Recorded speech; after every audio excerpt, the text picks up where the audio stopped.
Assalamualaikum warahmatullahi wabarakatuh.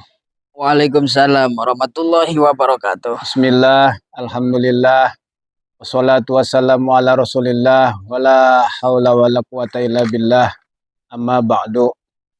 Saudara-saudaraku dari Sabang sampai Merauke, alhamdulillahirabbil alamin. Mudah-mudahan kita semua diberikan kesehatan oleh Allah Subhanahu wa taala, Amin, amin. sehat jasmani dan rohani. Amin, amin. Dalam kesempatan kali ini, saudara-saudaraku, saya akan bertanya kepada Ustadz melalui kesempatan malam ini, yaitu mengenai istighosah. Sebagaimana banyak orang yang menyimpulkan bahwa istighosah itu syirik, bahkan syiriknya syirik akbar. Keras bener berarti itu ya. Syirik besar. Itu keras bener itu orangnya. Terlalu keras. Terlalu keras itu. Tanpa ada sumber. Jadi untuk lebih jelasnya supaya kita mengerti tentang istighosah, kita tanyakan saja kepada narasumber kita, yaitu Ustadz. Mudah-mudahan atas keterangan yang Ustadz berikan, kita semua dapat mengetahui Amin, amin. apa itu istighosah. Pada Ustadz kami mohon dijelaskan sedetail-detailnya. Monggo Ustadz. Oke. Terima kasih kepada Kang Sukri atas waktunya yang diberikan kepada saya untuk menjawab perihal istighosah yang gencar disyirik-syirikan oleh sebagian orang-orang yang anti istighosah. Baik, bismillahirrahmanirrahim. Alhamdulillahirrabbilalamin. Wassalatu wassalamu ala sayyidil mursalin Sayyidina wa maulana Muhammadin sallallahu alaihi wasallam wa ala alihi wa sahbihi ajmain. Amma ba'du. Saudaraku kaum muslimin wal muslimat dimanapun berada, mudah-mudahan semuanya senantiasa diberi kesehatan jasmani dan rohani. Amin. Dan juga diberikan kemudahan atas segala urusannya, yang baik yang sifatnya duniawiyah maupun yang sifatnya ukhrawiyah oleh Allah Subhanahu wa taala. Amin ya rabbal alamin. Jadi mengenai pertanyaan Kang Sukri tadi mengenai apa istighosah ya? Istighosah. Istighosah itu bahasa kitanya mah pertolongan lah. Jadi istighosah itu bahasa kitanya artinya pertolongan. Cuma yang dimaksud istighosah itu adalah tolabul ghausi inda syiddati waddiqi. Artinya mencari pertolongan seketika kita mengalami kesulitan, kesukaran, atau kesusahan. Jadi seketika kita mencari pertolongan, dimana kalau kita sedang merasa kesulitan, itu artinya adalah istighosah. Nah, istighosah itu termasuk amaliyah, Kang Sukri. Amaliyah yang senantiasa aktif dikerjakan oleh warga Nahdliyin atau warga NU. Yang tidak sedikit itu ada yang menyatakan bahwa istighosah itu adalah syirik. Bahkan syiriknya tidak main-main, syirkul akbar. Syirik besar. Nah, sebenarnya pernyataan yang semacam ini, pernyataan yang tanpa dasar. Pernyataan yang bisa dikatakan seenak jidatnya saja. Kan begitu. Menyatakan bahwa istighosah itu syirik, bahkan syiriknya syirik akbar. Maka pada kesempatan malam hari ini sedikit banyaknya akan saya bahas. Mudah-mudahan orang yang senantiasa menghukumi seenak jidatnya itu semuanya sadar betapa istighosah itu memang diperbolehkan oleh agama, bukan disyirik-syirikan. Karena jelas bila mana kita itu mensyirikkan, mengkafirkan orang Islam, orang yang beriman, maka kesyirikan, kekafiran itu akan kembali kepada dirinya sendiri. Jadi namanya senjata makan tuan. Nauzubillah.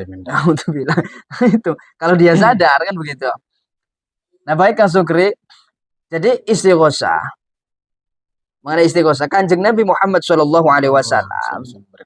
Nah, itu seketika mengalami kesulitan, Kanjeng Nabi itu senantiasa Kang Sukri berdoa. Apa doanya? Doanya Kanjeng Nabi itu ya Hayyu ya Qayyum birahmatika astaghisu. Wahai Dat yang Hayyu ya Qayyum, dengan kasih sayangmu, dengan rahmatmu, astaghisu, saya memohon pertolongan. Nah, ini doa istighosahnya Kanjeng Nabi Muhammad Sallallahu Alaihi Wasallam. Nah, kalau yang sering kita baca, khususnya oleh warga Nahdliyin, seketika istighosah itu diantaranya adalah ibadallah rijalallah aghisuna li ajalillah wa kunu aunana lillah asanadha bi fadlillah. Itu yang sering dibaca oleh warga Nahdliyin beristighosahnya, memohon kepada wali-walinya Allah. Nah, ini nih yang sering disirik-sirikan oleh orang sebelah. Kan begitu. Orang yang seenak jidatnya saja ngomong bahwa kalau membaca ibadah Allah itu syirik. Nah, maka perlu diketahui bahwa istighosah itu sebenarnya ya tadi itu memohon pertolongan seketika kita sedang mengalami kesulitan. Kita sadar dan kita meyakini bahwa yang namanya memohon pertolongan, yang namanya kita mencari pertolongan, yang namanya nida, kita mengundang-undang itu dan meminta, itu semuanya kita meyakini adalah miliknya Allah Subhanahu wa Ta'ala. Karena Allah dat yang maha memberi pertolongan dan dat yang maha mengijabah daripada doa-doa hambanya. Sesuai dengan firman Allah, wa qala rabbukum ud'uni astajib lakum. Nah, cuma perlu difahami, sekalipun demikian, bahwa pertolongan itu adalah miliknya Allah, bukan berarti tidak diperbolehkan kita itu memohon pertolongan kepada selain Allah. Diperbolehkan. Diperbolehkan kita itu meminta pertolongan kepada selain Allah, seperti kepada Kanjeng Nabi, seperti kepada para aulia, diperbolehkan. Selama kita itu meyakini bahwa yang kita jadikan pertolongan itu hanya sebatas pelantaraan saja, hakikatnya adalah Allah Subhanahu wa Ta'ala. Kan begitu. Jadi yang kita mintai pertolongan seperti Kanjeng Nabi, seperti para wali, itu hanya sebatas pelantaraan, hanya sebatas sabab yang tidak bisa memberikan kemanfaatan dan tidak bisa menolak kemidaratan. Jadi yang bisa memberi kemanfaatan, yang bisa menolak kemidaratan, dan lain sebagainya adalah hanya Allah Subhanahu wa Ta'ala. Kan begitu. Cuman tidak mengandung arti bahwa kalau begitu meminta kepada selain Allah itu tidak boleh. Tidak. Itu menunjukkan dangkalnya pemikiran orang tersebut. Kan begitu. Dengan adanya ayat iyyaka na'budu wa iyyaka nasta'in, bila mana kita mohon pertolongan, meminta, itu hanya kepada Allah. Sehingga tidak boleh kepada selain Allah. Kalau ada meminta kepada selain Allah itu musyrik. Tidak begitu. Akan tetapi boleh meminta kepada selain Allah selagi kita meyakini bahwa hakikatnya yang memberi pertolongan itu adalah Allah. Adapun yang kita mintai pertolongan seperti Nabi, seperti para wali, itu sebatas pelantaraan atau sabab. Apakah ada dalilnya? Ada dalilnya. Seperti Abu Hurairah radhiyallahu taalaan. Abu Hurairah itu suatu ketika datang kepada Rasulullah Shallallahu Alaihi Wasallam. Datang kepada Rasulullah mengadu bahwa kata si Abu Hurairah, ya Rasul, saya ini kok pelupa ya. Seketika Rasulullah menyampaikan hadis-hadisnya, kok saya ini lupa. Padahal saya itu senang sekali menghafal hadis-hadis Rasulullah. Tapi kok kenapa saya ini gelis lupa? Barusan disampaikan lupa. Nah, jadi Abu Hurairah meminta pertolongan kepada Rasulullah Shallallahu Alaihi Wasallam agar supaya penyakit lupanya itu hilang. Maka Rasulullah Shallallahu Alaihi Wasallam berkata kepada Abu Hurairah, kata Rasul, ubsud rida'aka. Abu Hurairah, sudah hamparkan rida'aka, selendangmu ataupun selimutmu. Jadi Abu Hurairah diperintah oleh Rasulullah untuk menghamparkan selendangnya, selimutnya. Maka seketika itu selimut atau selendang Abu Hurairah dihamparkan oleh Abu Hurairah. Setelah dihamparkan itu selendang oleh Rasulullah, sama tangannya Rasulullah ditiup-tiup, digini-giniin. Nah, setelah itu Rasulullah berkata, sudah, sekarang selendang itu pakai, sekarang selendang itu atau selimut itu tempelkan di dadamu, kata Rasulullah kepada si Abu Hurairah. Lah seketika selendang itu dipakai, ditempelkan, diselimutkan di dadanya Abu Hurairah, maka seketika itu penyakit lupanya Abu Hurairah hilang. Jadi artinya apa? Abu Hurairah meminta pertolongan kepada Rasulullah. Berkah pertolongan Rasulullah, lewat pertolongan Rasulullah, Abu Hurairah yang tadinya, yang sebelumnya pelupa, hilang sifat pelupanya. Nah, menghilangkan sifat pelupa ini ya tadinya apa? Sebetulnya kan ini wilayahnya Allah, wilayahnya Allah, bukan wilayahnya Rasulullah. Maka cuma di situ Rasulullah sebatas sabab, sebatas pelantaraan. Jadi Abu Hurairah meminta pertolongan kepada Rasulullah, kemudian diiyakan oleh Rasulullah, maka seketika itu penyakit lupanya hilang. Nah, yang menghilangkan hakikatnya adalah Allah.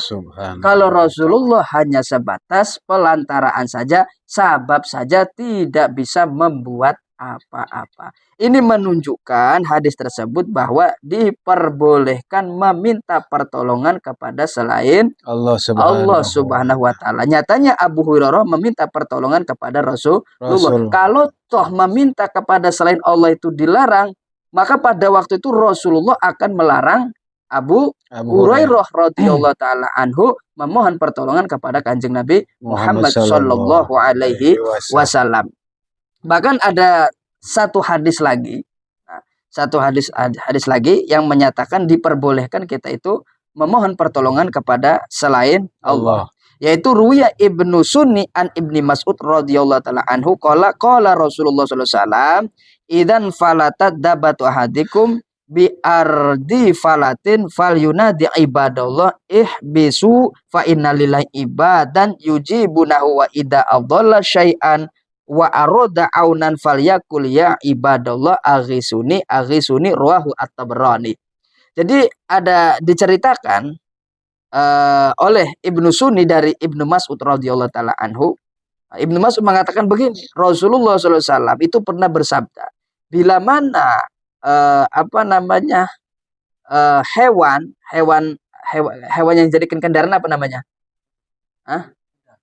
Hewan kayak seperti onta, kan begitu, kayak seperti onta kuda, atau sapi atau kuda. Nah, salah satu daripada kalian itu lepas dan lari di hutan misal. Nah, itu kata Rasulullah SAW, falyunadi ibadallah, sudah undang-undang saja. Bagaimana caranya? Ya ibadallah ihbisu. Ya ibadallah, wahai hamba-hamba Allah, ihbisu. Apa?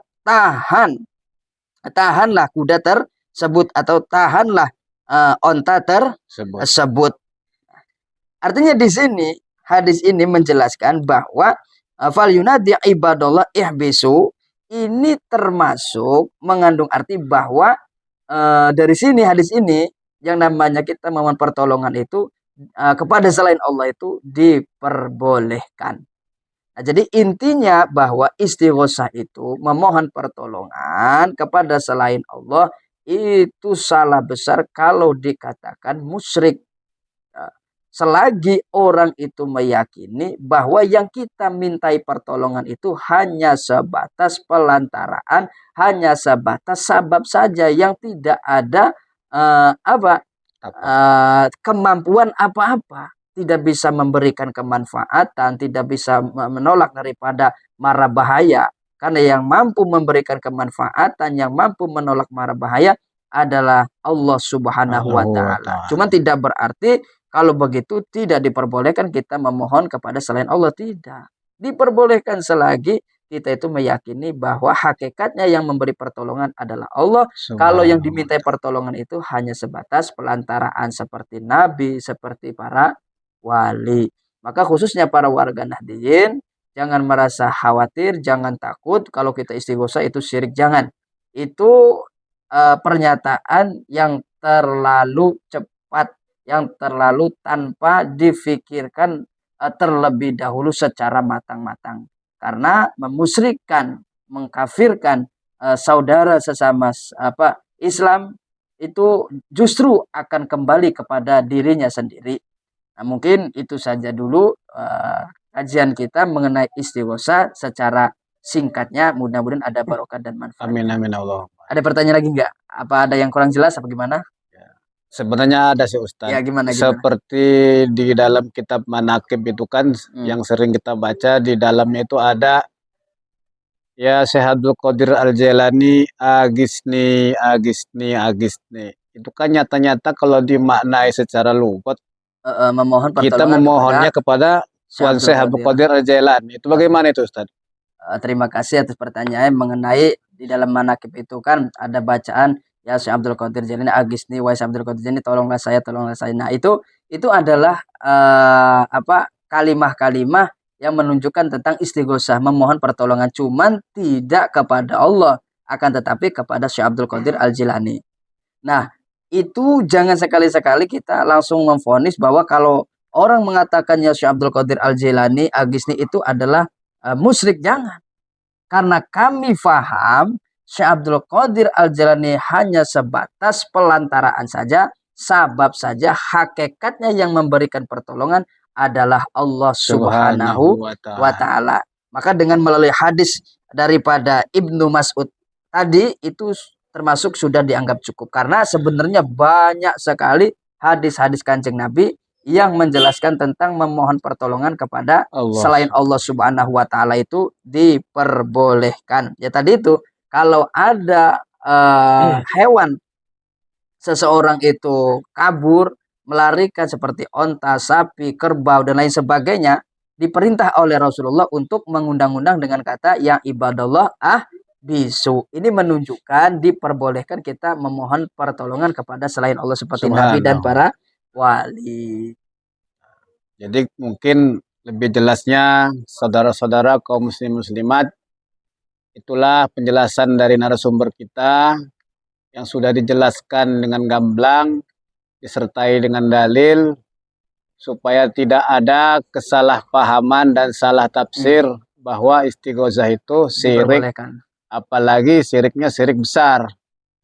Jadi itulah keterangan dari Ustadz sudah jelas bahwa kita diperbolehkan.